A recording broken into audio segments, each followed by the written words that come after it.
मैं Mukesh Kumar class 12th के chemistry के सभी स्टूडेंट्स का अपने इस YouTube channel Mukesh chemistry lectures पर वेलकम करता हूं। बच्चों, आज के इस लेक्चर में मैं आपको केमिस्ट्री का चैप्टर नंबर 9 जिसका नाम है एमीन, इसे पढ़ाना स्टार्ट कर रहा हूं। तो बच्चों, आप अपनी कॉपी और पेन के साथ रेडी हो जाएं एमीन चैप्टर को पढ़ने के लिए और इसका नोट्स अपनी कॉपी में राइट डाउन करने के लिए।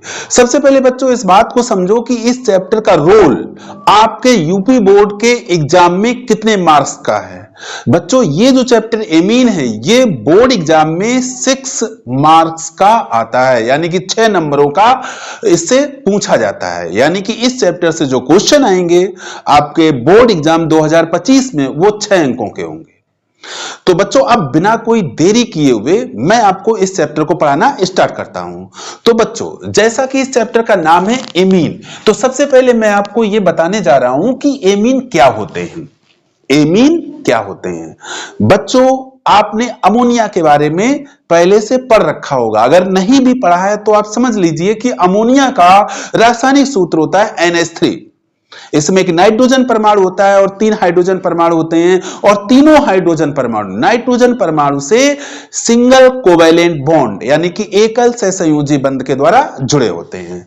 यानी कि अमोनिया का सूत्र होता है NH3 और इसकी जो स्ट्रक्चर यानी कि संरचना होती है वो इस तरह की होती है कि नाइट्रोजन से ये तीनों हाइड्रोजन परमाणु सिंगल बॉन्ड से अटैच होते हैं, यानी कि एकल सहसंयोजी बंध से जुड़े होते हैं। चूंकि नाइट्रोजन की संयोजकता 3 होती है और हाइड्रोजन की संयोजकता 1 होती है। तो अब अमोनिया के सूत्र को आपने देखा और समझा कि इसमें 3 हाइड्रोजन परमाणु नाइट्रोजन परमाणु से जुड़े हुए हैं। अब बच्चों, एमीन की उत्पत्ति अमोनिया से ही होती है। एमीन की उत्पत्ति अमोनिया से ही होती है। अगर बच्चों ये जो अमोनिया है इसके हाइड्रोजन परमाणुओं को अब बच्चों इसमें हाइड्रोजन परमाणु है कितने? टोटल 3 हैं। तो 1 by 1 अगर हम एल्किल समूह से प्रतिस्थापित करा दें, किससे? एल्किल समूह से, या फेनिल समूह से प्रतिस्थापित करा दें 1 by 1, मतलब इसमें आप अधिकतम 3 एल्किल समूह जोड़ सकते हैं और 3 फेनिल समूह जोड़ सकते हैं, क्योंकि इसमें अधिकतम 3 हाइड्रोजन परमाणु हैं। तो इस तरह से जो हमें यौगिक प्राप्त होते हैं उन यौगिकों को ही एमीन कहते हैं। इट मींस अगर अमोनिया के एक या एक से अधिक हाइड्रोजन परमाणुओं को एक या एक से अधिक एल्किल समूहों या एक या एक से अधिक फेनिल समूहों के द्वारा प्रतिस्थापित कराया जाए तो ऐसा कराने पर जो हमें यौगिक प्राप्त होते हैं उन यौगिकों को एमीन कहते हैं। इट मींस जब हम एल्किल समूहों के द्वारा अमोनिया के हाइड्रोजन परमाणुओं को प्रतिस्थापित कराते हैं तो जो यौगिक हमें प्राप्त होते हैं यानी कि जो एमीन प्राप्त होते हैं उनको हम एल्किल एमीन कहते हैं। और जब फेनिल समूह के द्वारा अमोनिया के हाइड्रोजन परमाणुओं को प्रतिस्थापित कराया जाता है तो जो एमीन प्राप्त होते हैं उनको हम फेनिल एमीन कहते हैं। कहने का मतलब यह हुआ कि एमीन 2 तरह के होते हैं, एक तो एल्किल एमीन और दूसरे फेनिल एमीन। एल्किल एमीनों को बच्चों एलिफेटिक एमीन के नाम से जाना जाता है, यानी कि खुली श्रृंखला वाले एमीन। और जो आपके एरिल एमीन होते हैं यानी कि फेनिल समूह के द्वारा जो एमीन प्राप्त होते हैं उनको हम एरोमेटिक एमीन कहते हैं। अब बच्चों यहां पे ध्यान दीजिए, यहां पर ये अमोनिया का स्ट्रक्चर है। अब इसका जब हम एक हाइड्रोजन परमाणु हटा करके उसकी जगह एल्किल समूह लाते हैं यानी कि एक हाइड्रोजन परमाणु एल्किल समूह के द्वारा जब हम प्रतिस्थापित कराते हैं तो जो एमीन प्राप्त होता है वो इस तरह का प्राप्त होता है। इसको हम क्या कह सकते हैं? इसको RNH2। इसको हम क्या लिख सकते हैं? RNH2। इसको हम लिख सकते हैं RNH2।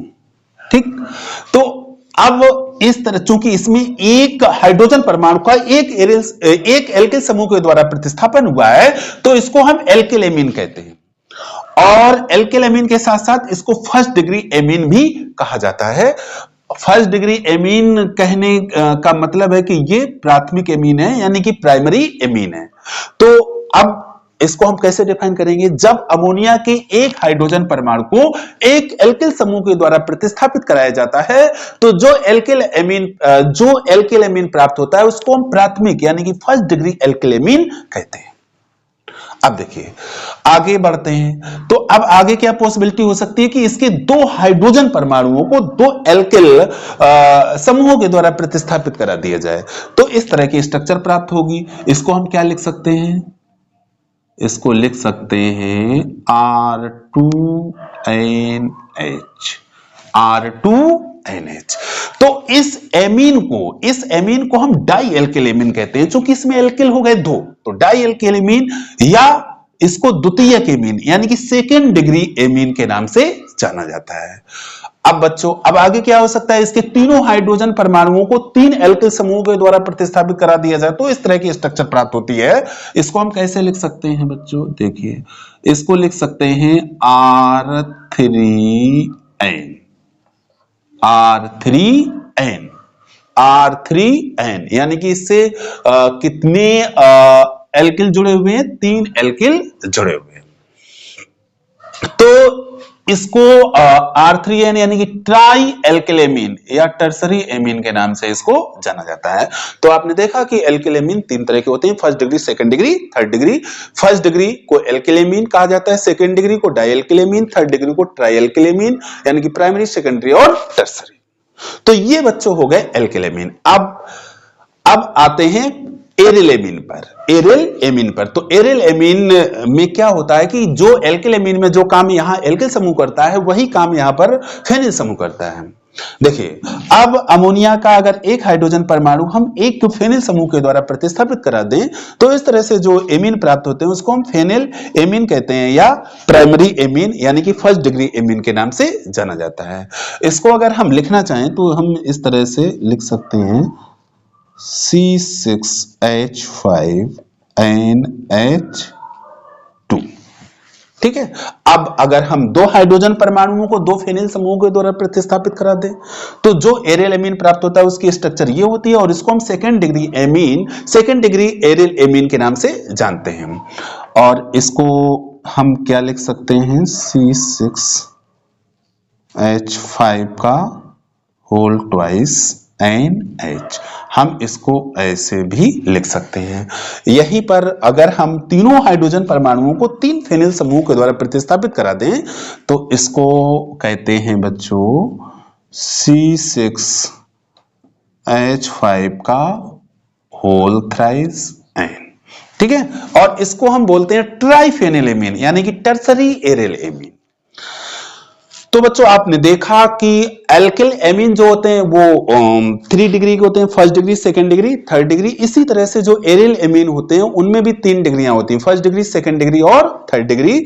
जैसा कि मैंने आपको अभी बताया था कि एल्किल एमीन को हम एलिफेटिक एमीन कहते हैं और एरिल एमीन को एरोमेटिक एमीन कहते हैं। अब बच्चों इसका फटाफट स्क्रीनशॉट लो और इसे कॉपी में अपने नोट करो।